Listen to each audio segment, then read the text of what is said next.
सप को काबू किया। अकबर रंजीले ने फड़ के बोरी में पा लिया है सप को। बोरी में पा के तोलिया, एक मानो 5 किलो वजन होया है सप का।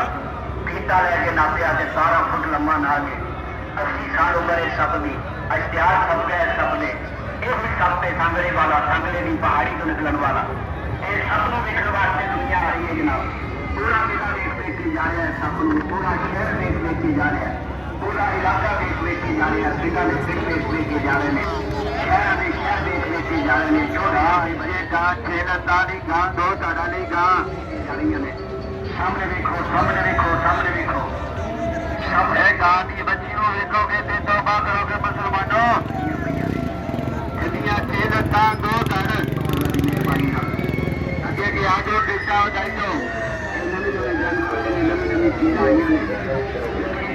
देखोगे दोस्तों, एक दिगर से 2 खेल बाहरी कंपनी, एक दिगर से 2 नजारे बाहरी कंपनी, एक दिगर से 2 शो बाहरी कंपनी। 2 पासे देखो, 2 पासे देखो, 2 पासे देखो, ऐसे भी देखो, तेरे भी देखो। डबल खेरा वाली कंपनी नवे कदम बढ़ाओ, टिकट हासिल करो। 50 रुपए का टिकट है, 50 रुपए की पर्ची है। कि आ जाओ भाई साहब, अगे आ जाओ। कंपनी एक जनाब जिन्हें भी बाहर फोटो ले गां दी बच्ची जाके देखो जिदे 2 ढांडे 6 लत्तां ने। लत्ता नहीं बच्ची, 2 धाड़ा नहीं बच्ची। गां का फोटो विखा भरावां नूं, जट्टां जिमींदारां नूं, भैणां नूं। आओ सामने लगा के फोटो गां दा। 6 लत्तां नहीं बच्ची का फोटो देखो जो दुनिया 6 लत्तां ने, 2 धड़ ने। वो रस्ते पेशाब करने ने, 10 फन ने, छोटे छोटे दूध देने वाले।